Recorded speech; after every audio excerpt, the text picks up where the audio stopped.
نحمده ونستعينه ونستغفره ونسترشده ونستهديه ونؤمن به ونتوكل عليه ونعوذ بالله تعالى من شرور أنفسنا وسيئات أعمالنا.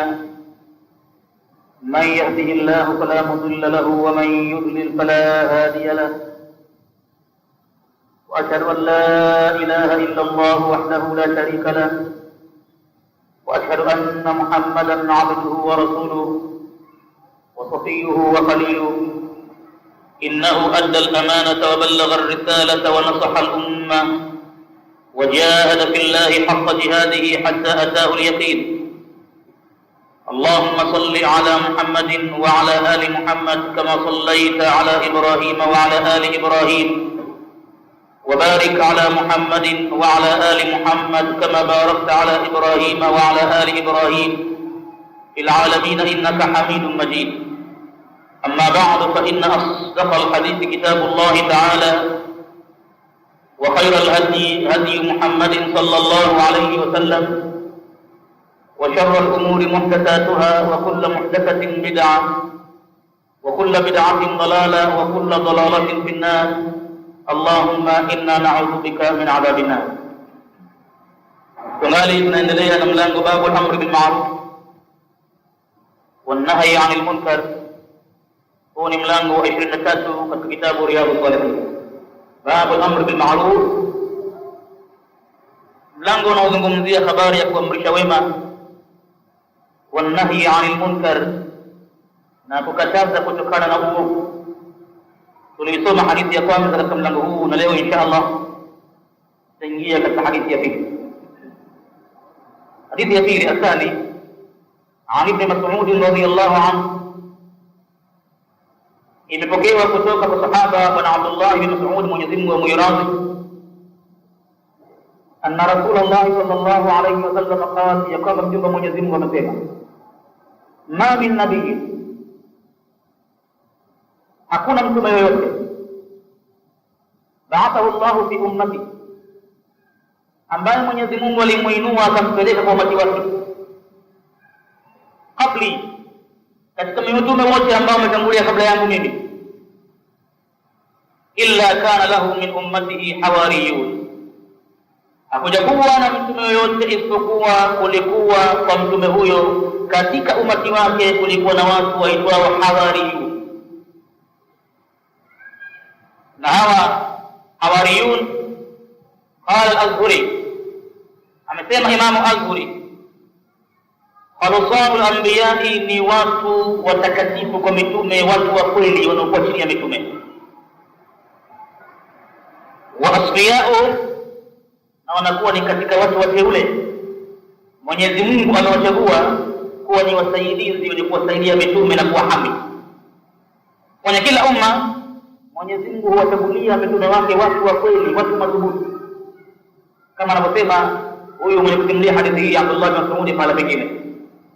Anasema Abdullah, ittala Allahu ala qulubil ibadi jami'an, Mwenyezi Mungu ameziangalia nyoyo za waja wake wote, fawajada qalba Muhammadin khayra qulubil ibadi, akaukuta moyo wa Muhammad ni katika moyo bora zaidi kuliko viumbe vyote, fakhtarahu lirisalati, akamchagua yeye kumkabidhi ujumbe wake wa mwisho. Wa tala Allahu ala qulubi ibadihi jami'an, na akatizama katika nyoyo za waja wake, yani katika wale masahaba wake mtume, fawajada qalba Abi Bakr as-Siddiq radhiyallahu anhu khayra qulubi al-ibadi, fakhtarahu li sadaqatihi, akauona moyo wa Abu Bakr as-Siddiq kwamba yeye ndiye mwenye bora kuliko watu wote, akamchagua awe chini yake, awe rafiki yake, awe ndiye mwenziwe. Hata ataje kwenye Qur'ani, thani yasnaini idhuma fil ghari, wakiwa wawili peke yao, idh yaqulu li sahibihi, yeye ameitwa ni sahaba kwenye Qur'ani, sahibu wa mtume wa kweli, mwandani wake. Kwa hivyo hawa hawariyuna wanapatikana kwenye kila zama, kwenye kila mtume, wanakuwa ni wateule maalum, wasaidizi maalum, wanakuwa ni disciples, yani kama kwa Nabii Isa wanaitwa disciples, wanafunzi maalum waliokuwa wanapata maalumati maalum kwamba wao ni wasaidizi wa mitume. Wakila, na tafsiri nyingine inasema kwa hawariyuna hawa ansaruhum, ni wenye kuwanusuru mitume, almujahiduna, wenye kupigana jihadi kikweli chini ya mitume mpaka waone tone lao la damu la mwisho linamalizika, ndio mwake mtume, yani kufa kwao ndio tena basi. Lakini madhali wa hai, hata kama mtu anasota, hata kama mtu anapokona, atahakikisha kwamba anamhami mtume wa Mungu.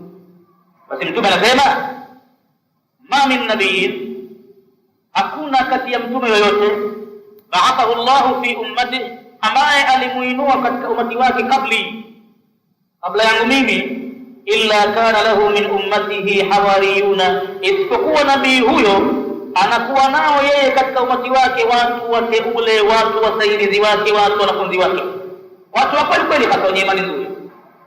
Wa ashabun, na anakuwa nao mtume ashabu, yakhudhuna bisunnatihi, ambao wanachukua kwa kutokana na mwenendo wake mtume, hawaache na kitu kimoja, wanapeleleza kila kitu ambacho mtume anafanya, si katika mambo ya ibadati wala katika mambo ya muamalati, bali hasa wakijua mtume anaingia chooni mguu gani, watafanya vile vile, anatokea mguu gani na vile vile, kila kitu. Mtume anashughulia mtu wake kijiti gani, watafanya vile vile, kila kitu. Yakhudhuna bisunnati, hao ni masahaba wa mtume, wanakuwa ni wenye kuchukua mwenendo wake mtume tu. Wayakataduna biamrihi, na wanakuwa ni watu wanaofuata amri zake mtume tu. Alipoamrisha mtume, basi hawarudi nyuma. Ikiwa hiyo amri ni wajibu au amri ni mustahabun au linadbi, wao wanakuwa madhali mtume kaamrisha basi. Thumma, kisha mtume akasema, kisha baada ya hapo, innaha takhlufu min ba'dihim khulufun, watakuja kushika nafasi za watu hawa khulufun. Neno khulufun jamu khalfun, ni wingi wa neno khalf bisukuni lami, inapotamkwa kwa umoja wake inakuwa kwa sakna ya lamu, khalf, kama ilivyokuja kwenye Qur'an al-Karim, fa khalaqa min ba'dihim khalfun, hakadha bisukuni lam, kwa lam kutiwa sakina. Ikija lam kutiwa sakina, wa huwa al-khalifu bi sharrin, ina maana ya kwamba aliyeshika nafasi kwa ubaya. Wayapatikana chini ya mitume watu hawariyuna wa ashabun ya'khudhuna bi sunnati, na watu wanaokamata mwenendo wake sawa sawa, wayaktaduna bi amri, na wakafuata amri zake mtume sawa sawa. Thumma innaha takhlufu min ba'dihim khulufun, kisha wanakuja kushika nafasi ya hawa wapeleka duniani watu wengine ambao huitwa khulufun, ni wingi wa neno khalf. Na ikija kwa mufradi yake kwa lam sakina, khalfun, ina maana wamechukua nafasi mbaya sana. Hawakwenda kama walivyokwenda wale ambao yakhudhuna bi sunnati, wala hawakurithi mwendo watu ambao yaktaduna bi amri, bali wao wamekuja vingine kabisa, wamekwenda upande. Ukiangalia sura Maryam utaona hii khalfun kwa lam sakina inakuja takhalafa min ba'dihim khalfun, maana yake wameshika nafasi watu wabaya. Nini wamefanya? Ata'u salata wattaba'u shahawat, wameidhoofisha sala, wakaswali watakavyo bila ya kuchunga nyakati wala khushu wala lolote la sunna ya mtume, wakapata matamanio ya nafsi zao, ikawa dinari moja inamshughulisha mtu zaidi kuliko swala yake. Hawa fasawfa yalqauna ghayya, watakuja kupambana na mambo magumu, alghayy. Na ikija wa amma khalafun wa lam yafatha bi fathi llami, ukiona baada imekuja khalafun, jamu yake inakuja khuluf vile vile, lakini ikiwa mufradi yake khalafun lam fatha, fa huwa al-khalifu bi khairin, anakuwa amechukua nafasi kwa mambo mema. Khalafun khair, basi fa khalafa au thumma innaha takhluqu min ba'dihim khulufun, kisha baada ya kuondoka hawa watu ambao ni hawariyuna na wale ashabu ya'khudhuna bi sunnatihi wa yaqtaduna bi amrihi, wanakuja kushika nafasi watu wengine ambao wanafanya mambo kinyume na mtume. kinyume na masahaba, kinyume na hawariyuna. Hawa yakuluna, wanasema maneno ma la yafaluna, wasiyoweza kuyafanya. Wanayasema sio yafanya. Wanasema kama wanampenda mtume sana na watamfanyia happy birthday kila mwaka maulidi mfungo 6, lakini ma la yafaluna, hilo ni jambo ambalo hawalifanyi kuonyesha mapenzi ya mtume. Yani hawako tayari kupita kwenye unyayo wa mtume katika lolote, lakini kwa dhahiri ya kauli ni watu wanaonekana wanampenda mtume sana, na watu wanaotetea mwendo wa mtume kwa wao ni mahasimu sana. Wanawapanga majina, wanawaita wahabibu, wanawaita majina yote takayo, na kwamba lile jambo walilonalo wao wanawatupia wale. Wanasema kwamba hawa hawampendi mtume, hawamsalii mtume, hawanamchukia mtume. Kumbe ukiwatizama wao namna wanavyoswali sivyo mtume anavyoswali na kufanya maulidi kwa kote kila mwaka. Ukiwatizama wanavyozika sivyo wanavyozika mtume na masahaba wake. Ukiwatizama wanavyosoma Qur'ani sivyo mtume anasoma Qur'ani. Ukiwatizama wanavyofanya kila jambo lao la ibada, basi wamekwenda kinyume na mtume. Yakuluna, wanayasema mambo kuhusu kumpenda mtume ma la yafaluna, wasiyofanya. Hawampendi mtume kweli, kwani kumpenda mtume ni nini? Qur'ani imehukumu wazi kabisa bisaraha, qul in kuntum tuhibbuna Allah fattabi'uni. Muhammad waambie watu, ikiwa nyinyi mnampenda Mwenyezi Mungu, wacha kumpenda mtume kama mtampenda yule aliyemuumba mtume. Ikiwa nyinyi kweli mnampenda Mwenyezi Mungu na mnataka radhi zake, basi ishara ya kumpenda Mungu kweli, fattabi'uni, mimi mnifuate katika mnakuja nayo, na sio kusema tu mapenzi mnampenda mtume, mnampenda mtume wakati anakuja nayo hayapaswi. Itakuwa ni alama ya kumchukia mtume. Kumpenda mtume ni kumfuata. Akisema sallu kama raaitumuni usalli, mathalan, swalini kama mlivyoniona mimi naswali, basi muislamu pale atakuwa na vitabu vya hadithi. Masahaba wanaisimulia vipi swala ya mtume? Waliomuona mtume akiswali wanasema nini kwenye kiamu? Mtume akifunga swala vipi? Ni maneno gani ambayo yakisikilikana anatamka? Je, amewahi mtume kusema nawaitu usalli fardha salati dhuhri mutawajjih al-Kaaba au hivi halafu ya Allahu akbar? Ikibutikana hivyo ndivyo mtume alifanya, basi naam, sallu kama raaitumuni usalli. Hakukuwa na maneno hayo kwa hakika, basi watu wanatakiwa waswali kama mtume alivyoswali. Kana Rasulullah yaftahu salata bitakbir, watakuta watu mtume anaifungua swala kwa tamko la Allahu akbar. Sasa watu watakiwa sallu kama raaitumuni usalli. Hakutakiwi logic yoyote wala taawili yoyote katika mambo haya. Mtume anaifungua swala kwa takbira tu basi, haifungui swala kwa anawaitu wala a'udhu wala kitu gani, ni kuelekea kibla akiwa na udhu kamili, Allahu akbar, ndio fungua swala. Na nia mtume ameifundisha kuwa ni fara pake moyoni. Hakufundisha mtume kutamka nia na nuia hivi na hivi na hivi na hivi na hivi. Kwa hivyo hawa wamekuja kushika nafasi mbaya kabisa katika dini. Baada ya kuondoka hawariyuna, baada ya kuondoka masahaba wa mtume ambao kanu yaqutuna bi sunnatihi wa yaqtaduna bi amrihi, wamekuja watu ambao khulufun, ni watu wanaoshika nafasi mbaya sana katika dini. Yakuluna, wanasema ma la yafaluna, yale wasioyatimiza. Wanasema kwamba wanampenda mtume hadi yakuwa hawafanyi hivyo katika lolote miongoni mambo yao. Wayafaluna, bali wanafanya ma la yumaruna, yale wasioamrishwa na mtume.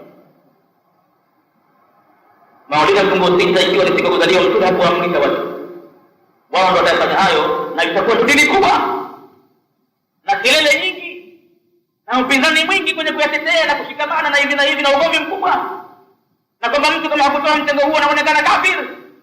Bali wao wayafaluna, watayafanya kinyume, ma la yumaruna, yale wasioamrishwa, wao ndio ibada.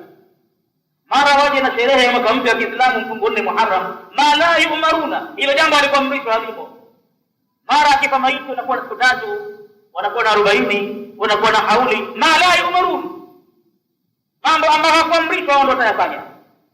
Hawa mtume anabashiri kabisa kwamba wanakuja watu kama hiyo tokea yuko hai, na anasema hili jambo limekuwa ndio dasturi ya ulimwengu ulipokwenda. Ma min nabiyyin, hajatokea hapo mtume yoyote ba'athahu Allahu fi ummatihi, ambaye Mwenyezi Mungu alimuinua katika umati wake, kabli, tokea kabla yangu mimi. Na ina maana kwamba yakija yakionekana hayo baada ya mimi kuondoka, mstajabu. hata alipokuwa kwenye hijjatul wadaa bwana mtume katika uwanja wa Arafat aliwaambia Waislamu hivyo, man yaish minkum fasayara ikhtilafan kathira, atakayeishi miongoni mwenu nikiondoka mimi atakuta hitilafu nyingi katika dini. Kuna watu watakuwa wakisema wasioyafanya na watafanya wasioamrishwa. Alaikum bisunnati, nyinyi mkitaka salama yenu basi kamateni mwendo wangu mimi, msiuache. Alaikum bikitabillahi wa sunnati, kitabu cha Mungu na mwendo wangu ndio jambo la lazima kwenu. Afu alaiha bin nawajibi, takunieni magego ya ndani mwendo huo na kitabu hicho msikiache. Kwa hivyo hawa wayafaluna ma la yumaruna, na watayafanya mambo ambayo hawakuamrishwa.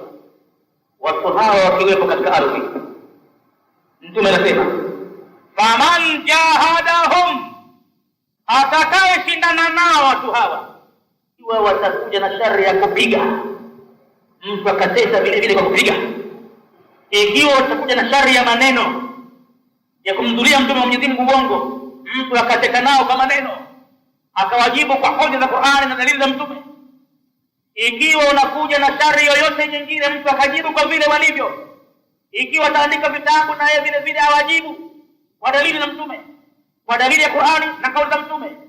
Faman jahadahum, yoyote atakayeshindana nao watu hawa waliokuja kucheka nafasi wakafanya mabaya ambayo wanayasema wasioyafanya na wanayafanya wasioamrishwa, watu hawa faman jahadahum biyadihi, yoyote atakayeshindana nao kwa mkono wake, fahuwa mu'minun, namthibitisha kwamba ni mu'min, ana imani kubwa katika moyo wake, sio kuizamia mambo yanakwenda katika kimya tu hivi. Kama ana uwezo kutumia mkono awatumie, awaambie hapa hatuwezi kuwaruhusu watu kutukana maneno ya Mwenyezi Mungu, ujidai wanasoma khidma wakawa na juzuu wakafanya hivi hivi hivi hivi, kisha basi halua kwa mkono kama wanao waseme basi hakuna. Wapia wa Mtume kaida hivyo, yeye atakuwa ni muumini wa kweli. Waman jahadahum biqalbi, na yule atakayeshindana nao ndani ya moyo, kwa moyo wake, kwamba anachukia ndio kitu tukiweza, anaonesha chuki zake ndani ya moyo, akai katika mahfali zao, hali vyakula vyao ambao vile vinasibisha na ibada ambazo hazikutokana na Mwenyezi Mungu wala Mtume, hali vyakula vyao anatupia, na huyo vile vile fa huwa muumini. Mtume anasema ninamuhesabu kama ni muumini, iko chembe ya imani kwenye moyo wake. Waman jahadahum bilisani, na yule atakayeshindana nao kwa lugha yake, kwa ulimi wake akasema, fa huwa mu'min, huyo naye vile vile ni muumini. Lakin walaysa waraa dhalika min al-imani habatu khardalin, hakuna tena baada ya hayo, hakutumia mkono, hakutumia ulimi, hakutumia mpaka moyo, yuko Bukhari anacheka nao, anahudhuria na hivi na huko anajua kwamba haya si katika mwendo wa Mtume, haya huko anajua, anahudhuria na vicheko moja kwa moja, raha mustarehe, haumii, haashiriki. Imemvutia vile vitu vinavyoitwa takudumu, wifa, imemvutia biriani ya 40 na masharubati na majuisi na kwa namna akaona hawezi kuyakosa, atakwenda kwenye hiyo poti. Imemvutia halua nyingi ya lozi kwenye tahsimu, imemvutia sio ghasia gani, imekuwa hawezi kushindana nao kwa vyovyote, si kwa mkono wala kwa mdomo wala kwa moyo. Huyu walaisa waraa dhalika, hakuna tena nyuma ya hayo min al-imani, katika imani kwamba imebakia kwenye moyo wa mtu tena. Mtume anasema khardal, habatu khardalin, hata chembe ya khardali hamna, chembe ya khardali imani hamna tena. Kisha kuwa mtu muflis kwenye moyo wake, hawezi hata kuchukia ndani ya moyo wake, hakuna imani ndani ya moyo wake, habatu khardalin. Akikosa mtu chembe ya khardali kwenye imani, na maana basi ameangamia. Na hiyo habatu khardalin, al-khardalu kwa hakika ni hubbun au habbun saghirun, punje iliyo ndogo sana, maarufu, inajulikana sana na hasa wale watu waliohusika na mambo ya utabibu. Madaktari waganga mbalimbali wanaijua khardal ni kitu gani, kwa sababu ni moja katika dawa kubwa ya kutia energy ndani ya mwili. Anapopata mtu kizunguzungu akawa mpungufu wa damu, yeye mwenyewe akawa anajidhani labda na jini kamkumba wala hivi na hivi, kumbe kuna upungufu wa damu. Hii chembe ya khardali hii, kama unakwenda kwenye maduka yanayouzwa mambo ya dua za kienyeji hizi, miti shamba, basi kuna kitu kinaitwa chembe za khardali, dogo hiyo. Chembe za khardali zile ukichanganya na maziwa mabibu au hata maziwa yaliyokuwa hayakuvumbikwa, basi inakuja damu kwa wingi, mbio kwa spidi kubwa.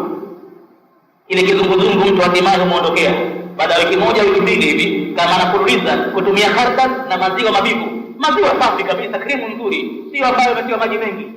Unapata maziwa safi na chembe za khardal kiasi vijiko viwili vitatu hivi, kiasi cha uwezo wako kutumia khardal, na kidogo ina ladha ambayo haipendezi, ina ladha kuonyesha kama kali kali kidogo na washawasha hivi. Kama ukizoea basi uende ikakushinda, utatia kiasi cha uwezo wako. Basi baada ya wiki mbili uende ukapime tena hemoglobin yako. Wanasemaje wagawa mapabibu kule, hemoglobin imefika kiasi gani baada ya wiki mbili ukitumia khardal pamoja na maziwa mabivu? Ni jambo maarufu. Anasema kunna biha an nihayatil qilla, imepewa hii imani kwa kunia ya khardali, kuonyesha katika upeo wa uchache wake, upeo kamalizika mtu kwenye khardal tendo basi ana kitu. Hadithi hii rawahu Muslim, ameisimulia al-Imam Muslim. Afada al-hadith, imetupatia faida hadithi hii ya kwamba alhaqu ala mujahadati almukhalifina lishar'i. Hapa Mtume anahimiza kila Muislamu aliyokuwa mkweli, hasa mpenda Mtume, hasa mfataji wa sunna, hasa anahimizwa na Mtume wake kushindana, kupoteza wakati wake kufanya jihadi, asiogope lawama wenye kumlaumu. Matusi yatakuja mengi, dharau zitakuja nyingi. Mtume anamhimiza Muislamu afanye mashindano na watu hawa. Hawa ni watu wabaya katika dini, wanafisidi. Vizazi vinakuja vinaona kwamba yafanywayo ndio ibada, na ile sunna ya Mtume haipo. Wanadhani kwamba yale wanayofanya watu hawa ndio dini yenyewe. Kwa hivyo hawa ni watu ambao kama wafanya maziwa kimya watauangamiza Uislamu wote kabisa. Hautopatikana mwendo wa Mtume, si kwenye swala wala kwenye saumu wala kwenye hija wala kwenye dini wala kwenye nini, itakuwa ni kurabati tu. Kila mwenye lake anipashika tu, kila mwenye lake anipashika tu. Hakutokuwa na kiigizo kwamba haya mambo ni kwa Mtume wala kwa maswahaba wala kwa matabiina. Itakuwa kila mmoja ana uhuru kutia lake karibu. Lakini wakitokea watu wakawa wanashindana nao watu hawa, itabakia sunna ya Mtume inajulikana, mwendo wa Mtume inajulikana, dini iliyo sahihi itabakia bado inajulikana, ipo. Lakini pakinyamaza kimya, basi Uislamu unateketea, sunna ya Mtume itaangamia. Na Mtume anasema man ahya sunnati, yoyote atakayejitolea kuhuisha mwendo wangu mimi, fakaannama ahyani, inakuwa mfano wake kama kanahuisha mimi nipo duniani bado naendesha kazi kama kawaida. Kauli zangu wanazitangaza, mwendo wangu wanautangaza. Imekuwa watu kama wananiona nafanya kitu fulani, yeye imekuwa ni sababu ya mimi kwamba nimehuika sawa sawa.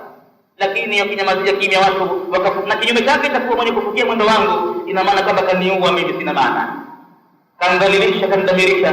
Imekuwa kama sikupeleka kwenye ardhi kama ni Mtume, yangu yote yatakuja kusahaulika.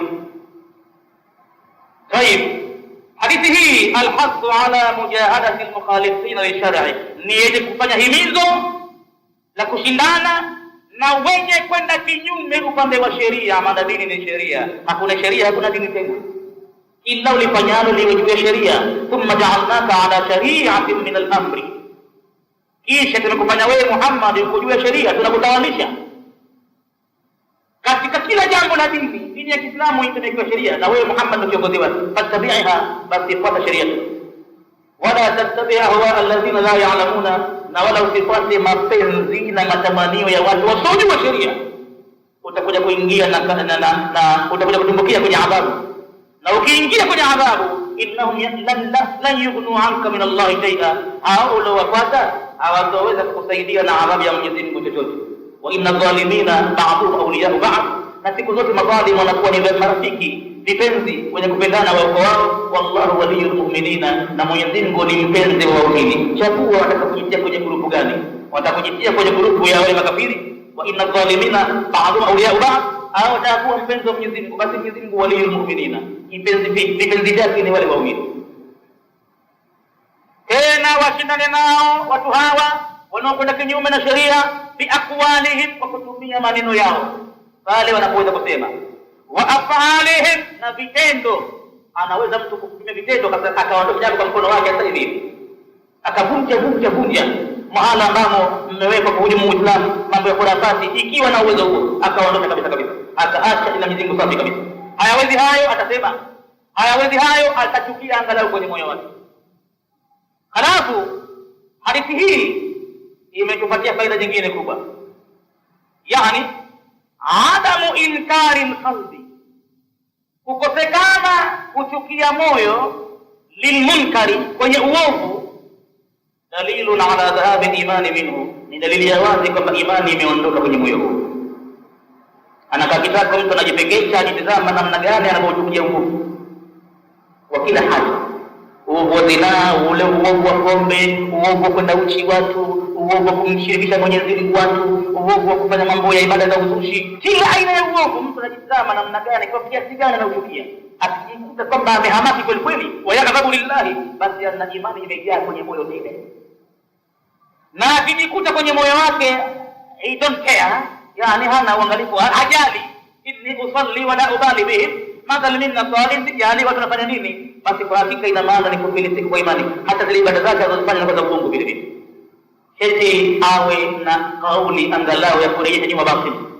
Kama ana nguvu za mkono, angalau ana kauli za kurejesha nyuma batili, angalau ana chuki ndani ya moyo wake, anachukia kiasi ambacho anaonesha kwa vitendo kama mimi sina nafasi ya kusema wala kuzuia, lakini kwa mambo yafanyayo mimi bwana hata siwezi kuhudhuria mara kama huyu. Hadithi inaonyesha kwamba adamu inkari alqalbi, kukosekana kabisa uchukivu ndani ya moyo, lilmunkari, mambo yote yachukizayo, dalilun ala dhahabi al-imani minhu, ni dalili ya wazi kwamba imeondoka imani kwenye moyo huu. Na imani ni kitu ambacho kinaingia kwenye moyo na kutoka, inapanda kama inavyoonekana thermometer mara inaonyesha geji yake iko juu mara chini, inapanda kama inavyopanda pressure ya mwanadamu, mara inaonekana iko juu mara iko chini, na imani iko hivyo. Akiyakabili mtu mambo mema mathalan, basi imani yake inaanza kukua na kuongezeka kidogo kidogo. Kila anapokabili wema, kila anapokaa kwenye maneno ambayo mtume anazungumzwa, kila anapokaa pahala ambapo maneno ya Mwenyezi Mungu yanafasiriwa, ataona kwamba kinajaa kitu kwenye moyo wake. Na wakati anapokuwa nje na mahala humu, akawa anapata kwenye moyo wake dunia na matamanio yake, basi inakuwa imani inakufa kwa hakika. Na imani inauliwa vile vile hata kwa riziki hizi za halal na haramu. Akiwa mtu atumbukiza tumboni mwake na halafu ikapatikana vitamin yende mpaka ndani ya damu yake, vitu vile iko ni vya halali, basi imani inaongezeka vile vile.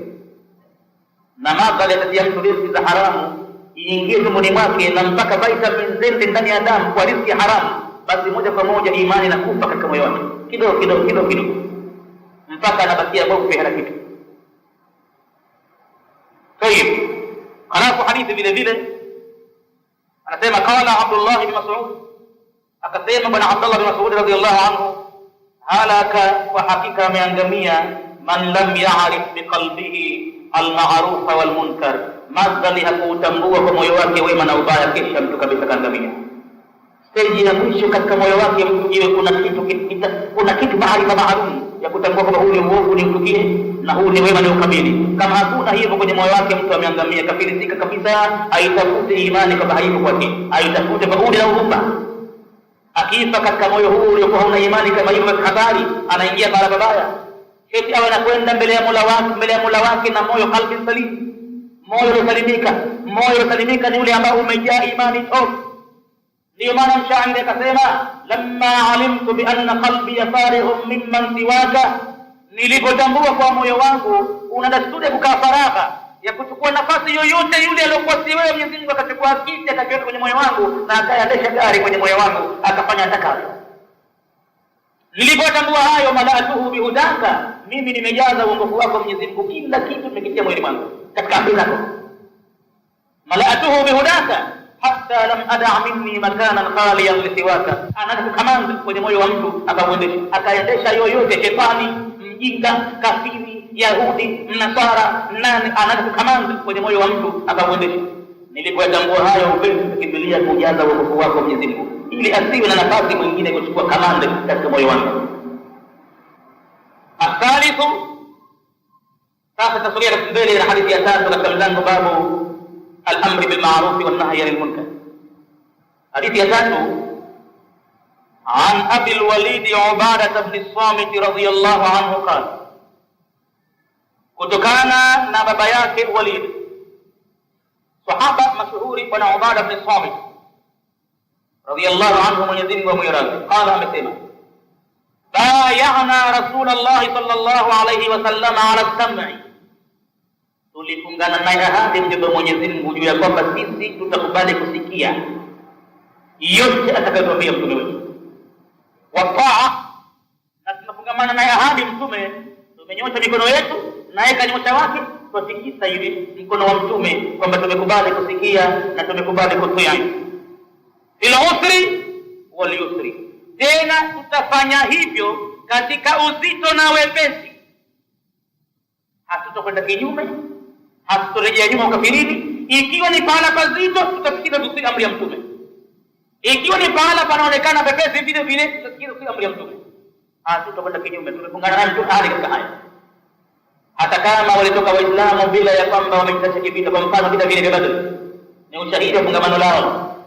Madhali washampa mtume wa Mwenyezi Mungu ahadi, tutakusikiliza na kukutii tena katika uzito na katika wepesi. Basi ilipofika siku ya miadi ile, watu hawakutoka kwa ajili ya vita, watu wachache 313 wamekabiliana na makafiri wenye silaha kamili, waliotoka kwa ajili ya vita. Wana vyakula vyao, wana maji yao, wana na pombe zao, wamechukua na wanawake waimbaji, wanagarantika kama wanashinda vita hivyo.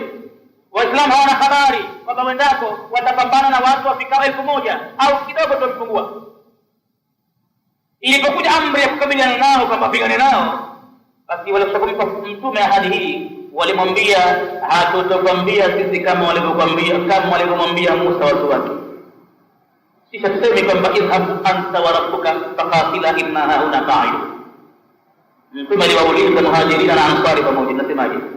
Mwenyezi Mungu ameniambia sasa hivi ule msafara wa mali tuliopatia kulipa kisasi chetu sisi kwa kunyang'anya mali zetu, tunyang'anye mali, sasa hauko tena.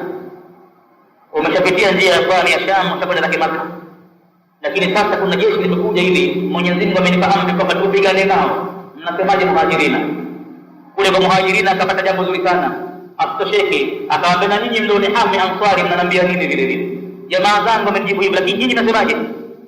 Wote kwa pamoja wakamwambia, sisi hatutokwambia kama Mayahudi walipomwambia Musa, nenda wewe na Mungu wako mkapigane, sisi tuko hapa tunangojea ushindi, kwa sababu inna fiha qauman jabbarina, humo kuna watu majabari, wa inna lan nadkhulaha maadamu fiha, na sisi tuingii huko maadhali majabari hiyo iko huko.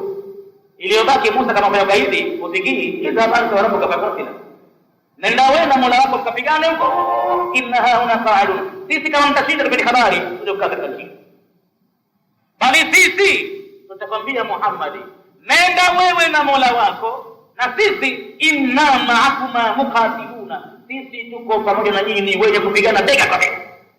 313 dhidi ya watu 1000 wenye silaha kamili. Hao 300 hawakuwa na hata vipando vya kupanda, wakipokezana njiani wanyama kupanda. Hawakuwa hata na panga zilizokuwa zimenolewa, walikuwa na vijambia vile vitatu tu basi, wengine mikono mitupu na kiatu. Bas bayana Rasulullah anasema tulifungana naye ahadi mtume wa Mungu wa kukubali Uislamu kwamba ala sam'i, juu ya kusikiliza amri zote, wa taati, na kutii, bil usri wal yusri, tena katika uzito na wepesi, wal manshati wal makrahi, na katika ulaini na katika ugumu vile vile. Manshati ni katika jambo vile vile kama yusri, na makrahi vile vile katika uzito vile vile, lenye kupendeza kwa ufupi na lisilopendeza katika akili zetu. Ilionekana hayo vile vile katika kule Hudaybiyah, watu watampa mtume ahadi kwamba watamsikiliza anaposema madhali mtume wa Mungu katika mambo yaliyokusudini, hatumii rai zake, watamsikiliza madhali kapewa amri na Mwenyezi Mungu, watamsikiliza hata katika jambo lililokuwa haliingia kidini, gumu zito limeelekea halikuelekea. Hata pakisema na makafiri kwamba hii bismillah hatuitambui sisi, wakati wa mkataba wa sulhu ya Hudaybiyah unafungwa, yule mwandikaji wa kikafiri alipoona kwa jina la Mwenyezi Mungu, yani bismillahir rahmanir rahim, alisema futa hii bismillah. Sisi hatutambui kwamba kuna bismillah jina la Mwenyezi Mungu, Mwenyezi Mungu asionekana. Sisi tunajua bismillah wal uzza hubal manata na hivi. Kwa hivyo kwenye mkataba kitu bismillah futeni. Mtume anamwambia Sayyidina Ali bin Abi Talib, futa Ali bismillah wa tufute bismillah. nakwambieni mfuteni bismillah. Kama mmefungana na mimi ahadi ya kunisikiliza na kunitii, futa bismillah. Ikafuta bismillah. Watu sasa ahadi mtume na hawana kinyume, wanachachatika, wanatetemeka kwa ghadhabu na hamaki. Zaidi ya hilo, adresi ya Uislamu, kiongozi wa mkataba Muhammadun Rasulullah, aliandika pale Muhammad sallallahu alaihi wasallam. Na kwa upande wenu mkafiri nani kiongozi? Ali bin Amr au nani? Pale anamwambia hii Rasulullah, sisi kama tungekuwa tunaikubali tungeiamini zamani Maka. Sisi hatukutambua kama ni mtume huyu. Kwani hivi vita vyote vimekuja kwa nini? Sisi hatukubali kwa Rasulullah huyu bwana. Mtume anamwambia karani wake kana Ali bin Abi Talib, ondosha Rasulullah alika Muhammad ibn Abdullah ibn Abdul Muttalib. Kiasi kama hicho watu wako tayari kusikiliza amri ya mtume na kutii. Kiasi kama hicho, fil usri wal yusri. Hapa ndipo unapojipima Muislamu mapenzi yako ya kweli kumpenda mtume. Watu wanafikishwa mpaka hapa, wako tayari kutii. Sisi tunashindwa kuacha mambo ya uzushi katika dini, hatuwezi. Sisi tunashindwa kukabili mwendo wa mtume, hatuwezi. Mtume hapa kafanya hivi, hatuwezi. Sallu kama raaitumuni usalli, bana wa sallini kama mlivyoniona mimi na swali. Mtume alikuwa swali ila waraa sutra, nyuma ya sitara, kiguzo anaweka kitu mbele yake. Lakini sisi hatuliwezi hilo. Popote mtu anajisimamia msikitini hivi katikati anasali popote. Watu wako tayari kwenye uzito na kwenye ulaini, hata kufuta bismillah madamu mtume kaamrisha, hata kuondosha Rasulullah wanaondosha watu. Anasema tumefungana naye mtume kumwahidi hivyo, anastamia wa taa, juu ya kusikiliza na kutii, fil usri wal yusri, katika uzito na wepesi, wal manshati wal makrahi, na katika jambo lenye kutupa uchangamfu na katika jambo lenye kutupa sisi uchukivu, tutamtii vile vile. Wa ala atharatina alaina, na hata katika mambo yanayohusu kunyang'anywa sisi na kudhulumiwa na kupokonywa, mathalan ipo amri ya mtume ya kusubiri, hapo tutasubiri, tustahimili hapo. Na hata katika jambo ambalo linatudhuru sisi, atharatina alaina, wa ala alla nunazi'a al-amra ahlahu, na kwamba tulifungamana naye mtume tena ahadi nyingine, hatutoondosha sisi jambo lake illa an tazula kufran bawahan, isipokuwa antarau.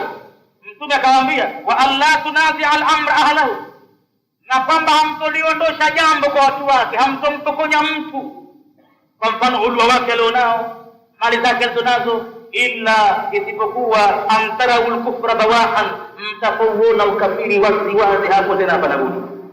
Indakum kunu nyinyi min Allah ta'ala, mbele ya mzigo mtukufu, fihi burhanun, ndani yake kafiri huo kuna hoja kamili. Wa ala an nakula bil haqi, na vile vile tulifungamana naye mtume ahadi ya kwamba tutakuwa tutasema haki sisi aina ma kunna, popote tutakapokuwa sisi. Kwetu ni kutamka ukweli mtupu, ni kuidhibitisha haki ya Mwenyezi Mungu popote pale, japokuwa yatia uchungu. Sisi tumempa mtume wa Mwenyezi Mungu ahadi kwamba tutasema kweli. La nakhafu billahi, na tumekubali ahadi ya mtume kwamba hatutoogopa sisi kuhusiana na Mwenyezi Mungu dini yake, lauma talahin, lawama yoyote mwenye kulauma tuogopa. Alhadithu muttafaqun alayhi, hadithi imewafikiwa na Bukhari na Muslim. Na aliposema almanshatu walmakrahu bifathi mimaihima, maneno haya manshatu na makrahu kwa kutia fatha mimu zote mbili, mimu ya manshatu na mimu ya makrahu, ay yani fi sahli was-sa'bi, tumekubali kumpata mtume katika wepesi na katika hukumu vile vile. Manshatu ni wepesi na sa'bi ni hukumu vile, na hii makrahi ni sa'b. Wal atharatu, na tamko la atharatu al-ikhtisasu bil mushtarak, yani kuhusishwa jambo bil mushtarak, kwa kushirikisha. Wa qad sabaqa bayanuha, na imetangulia ubainifu wake katika kueleza haya. Al-atharatu yani mambo ya upokonyaji, mambo ya unyang'anyaji, mambo ya kudhulumiwa, mambo ya kuonewa, ya kwamba sisi tutapata mtume aliposema katika ile hadithi ile ya nyuma iliyosema fatakunu ba'di athara, utatokezea baada yangu mimi unyang'anyi na dhulma kubwa. Nyuma kabisa tulipita kwa riadha hii, tatakunu ba'di athara, hadithi nyuma kabisa. Kwa hivyo wakati sabaka bayanuha, imetangulia ubainifu wake. Na aliposema bawahan, illa an tarau al-kufra bawahan, neno bawahan bi fathi al-ba'i linasoma kwa fatha ya bain al-muwahhada yenye nukta moja chini yake, wa ba'daha waun, na baada yake inakuja wao, thumma alifun, kisha alif ya kuvuta wao, yani bawa, thumma haun muhmala, kisha nafuatia ha iliyowachwa bila nukta, ay dhahira, mtafawuna ukafiri waziwazi, la yahtamilu ta'wilan, au taki ta'wili yoyote, ukafiri waziwazi. Hapo itabidi mtumie nguvu za kuondosha uovu huo. Mathalan, kuna ukafiri waziwazi, inakataliwa swala kama si ibada, inakataliwa zaka kama si ibada, inakataliwa hija kama si ibada. Hapo ni ukafiri waziwazi, itabidi hapo muondoshe kitu kama hicho. Hadithi hii, afada alhadith, imetufidisha hadithi hii alhaddu ala sam'i wa ta'a, kuhimiza kwake mtume wa Mungu juu ya kusikiliza na kutii liulati al-umuri, kwa wale wote wenye mamlaka ya amri katika Waislamu, min almuslimina, lakini katika Waislamu wanaokwenda katika sheria za Kiislamu. Mtume anahimiza kwamba lazima watii, lazima wasikilize liulati umuri min almuslimina, wale watawala wa mambo ambao ni katika Waislamu, wanaendesha mambo kwa maslaha ya Uislamu na Waislamu, tena fi ghairi ma'siyatin, watawasikiliza na kuwatii katika mambo yaliyokuwa si maasi. Wakileta maasi ya kuasiwa mtume wa Mungu, wakileta maasi ya kuasiwa Mwenyezi Mungu, hapo hakutakuwa na sam'a wala ta'a, kwa sababu mtume ameweka wazi katika maneno mengine, la ta'ata li makhluqin fi ma'siyati al-khaliq, hakuna nafasi ya kutiiwa kiumbe yoyote aliyeumba na Mungu katika jambo la kuasi muumbaji yoyote. Hadithi pia imetoa faida kama rafu taa, kuna tunda linapatikana katika kutii amri za Mwenyezi Mungu na mtume. Fi jamii ma dhukira, katika yale yote yaliyotajwa fi hadithi, katika hadithi hii, ijtimau kalimati almuslimina, ni mkusanyiko wa tamko au neno la Waislamu, wa nabdhi alkhilafi min sufufihim, na kabisa kuondosha tofauti yoyote katika safu zao, wanapokuwa katika swala, wanapokuwa kwenye jihadi, wanapokuwa katika dini, basi hapatakiwi khilafu yoyote katika safu yao.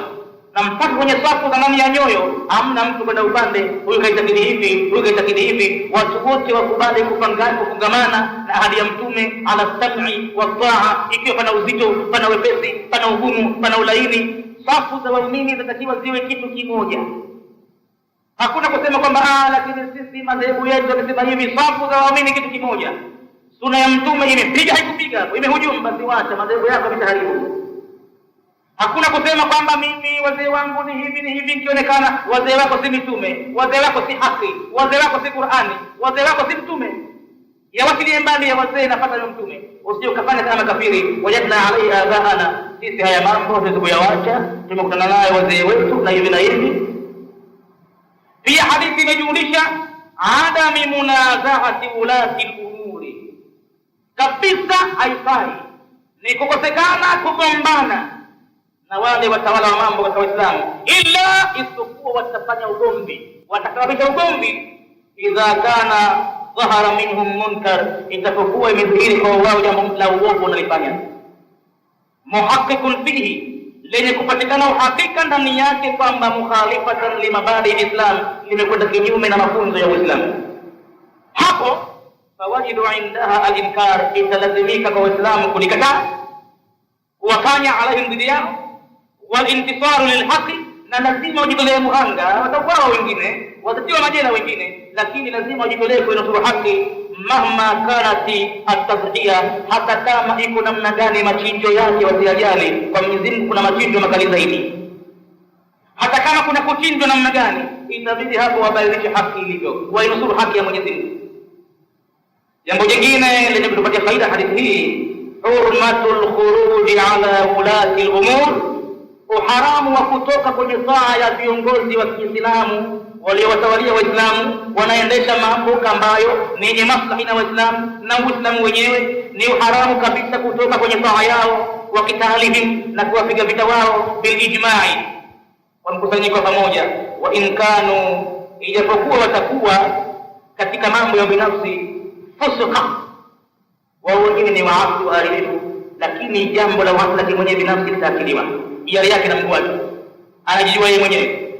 Lakini lianna fil khuruji alaihim, kwa sababu kutoka kwenye taa yao, mufsidatun a'zam, ni uharibifu mkubwa zaidi, min fiskihim, kuliko hiyo fiski walionayo wenyewe. Fayurtakabu akhafu ad-daruraini, hasa katika usul al-fiqh fayurtakabu akhafu dhararaini, litatendwa lililokuwa jepesi katika madhara mawili. Yote mawili ni madhara. Kutoka katika taa yao ni madhara, na vile vile ule waasi alionao ni madhara. Basi kutoka kwenye taa yao, madhara hawaende kinyume na Uislamu, madhara hawadhuru Waislamu, ni ufiski unao yeye mwenyewe. Basi haitakiwi kabisa kwenda kinyume naye, hiari yake Mungu mwenyewe anajua. Na katika hadithi tulosoma nyuma vile vile Mtume akasema, nyinyi mtatekeleza wajibu wenu na halafu mtamuomba Mwenyezi Mungu akutekelezeni vile vile yale yenu.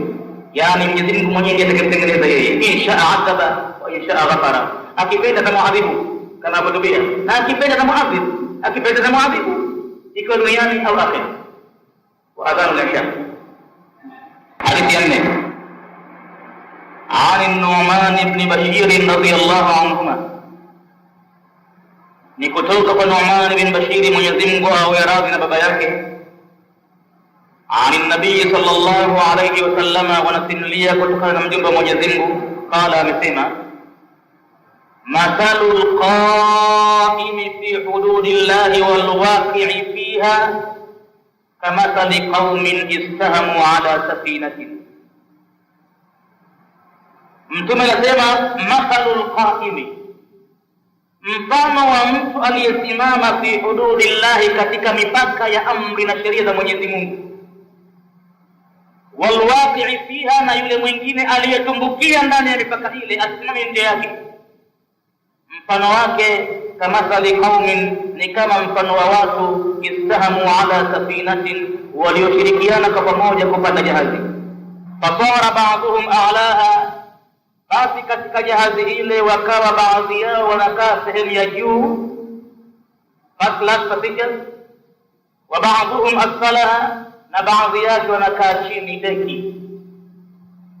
Wa kana alladhina fi asfaliha, na wakawa wale ambao wako chini, idha istaqaw min alma'i, wakati wanapotaka maji, marru ala man fawqahum, lazima wende juu kule ndiko yapatie. Taabu inawakuta kila wanapotaka maji, lazima wende juu kule kuyapatie.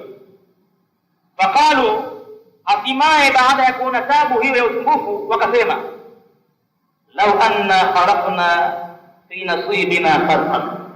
Taabu yote ya nini? Sisi tuko chini na chini kwenye maji huko, tukishakwenda haja sisi tutakustanji maji ya kimbele tofaa. Ya nini kutafuta juu kwenda kupanda kushuka? Lau anna kharaqna, laiti sisi kama tungetoboa fi nasibina, katika sehemu yetu ya chini huku, kharqan, tundu ndogo hivi, tukajipatia maji ya manufaa basi. Ya nini dala yote? Na chombo ni kimoja, jahazi ni moja, inapita katika bahari pevu. Na itakuwa wakati huo tukitoboa, walam nuudhi man fawqana, hatutumuudhi sisi aloko juu yetu. Panda shuka, tunakiunga shingo za watu, tunaudhi, tunatokanwa kule, tunaambiwa hivi na hivi, tunasimuliwa, nyinyi hamkusika kuja huku kwa sisi, nyinyi first class, hamkulipia huku, nyinyi mnakuja fanya nini huku, nyinyi inakuwa taabu kwa pamoja. Ya nini tabu hii? Tukitoboa sisi majahazi huko chini, basi itakuwa na itakuwa tukumuudhi mtu, basi tatuudhiwi. Sasa basi, kwa kuwa chombo ni kimoja, walioko juu na walio chini wanakitegemea chombo kile kiwe kizima ndio usalama wao, ili wafike salama wendako. Fa in tarakuhum wama aradu, iwapo watawaachilia na yale ambayo wameyataka kuyafanya watu wa chini ya kutoboa jahazi, kama watu wa juu watawaacha vile wanavyotaka wafanye, alafu jami'an, ni wazi wazi kwamba wataangamia wote. Wakitoboa maji yataingia, hatimaye chombo kitazama, watakufa wote. Wa in akhadhu ala aydihim, na kama watakamata juu ya mikono yao wawazuie, imekuwa ule ni uovu, na wasiustahimilie kwamba hilo hamlifanya, thubutu mtoboe, hamtoboi, najau, faida yake ni kwamba wataokoka wote. Wanajau jami'an, wataokoka wao walio juu na wataokoka wote walio chini pamoja. Alhadithu rawahu al-Bukhari, amesimulia al-Imamu al-Bukhari. Na vile vile imekuja tamko katika riwaya nyingine, al-qa'imu fi hududillahi, tafsiri yake al-qa'im fi hududillahi, maana yake al-munkiru laha, ni yule ambaye anakataa, anachukia almunkiru laha alqaimu fi daf'iha wa izalatiha, huyu ni mtu ambaye kasimama anatetea, anaondosha uovu, amesimama nje ya mipaka ya Mwenyezi Mungu ya sheria, ya kwamba hakiuki, havuki akayatenda mambo yaliyokuwa yamekatazwa. Walmuradu bilhudud, na madhumuni ya mipaka hapa, maana Allahu anhu ni yale yote ambayo Mwenyezi Mungu ameyakataza mipaka yenyewe. Aliposema Mwenyezi Mungu Qur'ani, wa tilka hududullahi, ina maana ameeleza mambo huko nyuma na kisha akafunga kwamba hiyo ni katika mipaka yake Mwenyezi Mungu, kama alivyokuja katika mambo ya talaka, ya ayuha nabiyyu idha talaqtumun nisaa fatalliquhunna li'iddatihinna wa ahsul 'iddata wattaqullaha rabbakum la tukhrijuhunna min buyutihinna wa la yakhrujna illa an ya'tina bi fahishatin mubayyinah. Halafu anafunga wa tilka hududullah wa man yata'adda hududallah faqad zalama nafsa. Kaeleza sheria ya kwamba mnapowaacha wanawake, waacheni katika siku zao za tohara, msiwaache katika tohara ambao mshawagusa, mshawaingilia. Kama unataka kumwacha kweli, basi usimuingilie tohara hiyo, mache ajisafishe, akoshe nywele, halafu usimguse tohara hiyo. Na vile vile la tukhrijuhunna min buyutihinna, msiwafukuze mkawatoa majumbani mwao. Na wala wao wanawake vile vile wasipande jazba baada ya kutoa sadaka, wakataka kutoka kwa lazima usiku wa manane. Wala yakhrujna illa an yatina bi fahishatin mubayyinah, isipokuwa wakileta uchafu wa zinaa waziwazi, ni watu wakufukuzwa kwa hakika, hawezi kutolewa pale tena. Mwisho Mwenyezi Mungu anafunga maneno haya hayo aliyoyaeleza yote katika kuacha li'iddatihinna, katika kutokuwatoa majumbani mwao, na kwamba wao pia wasitoke majumbani mwao. Haya yote tilka hududullahi, hii ni mipaka katika amri za Mwenyezi Mungu, msichupe. Na atakayetupa mpaka wa Mwenyezi Mungu, basi huwa amejidhulumu nafsi yake mwenyewe. Kwa hivyo maana yake hududullahi hapa, maana Allahu anhu ni yale yote ambayo Mwenyezi Mungu ameyakataza. Wastahamu, na aliposema istahamu, iktara'u, yani watu wameshirikiana kupanda chombo cha jahazi pamoja, wote wamo katika chombo kimoja. Inshallah faida alhadithi ma akhara alhadith, tutakuingia inshallah katika darasa ijayo. Kwa leo nafikia hapa kwanza.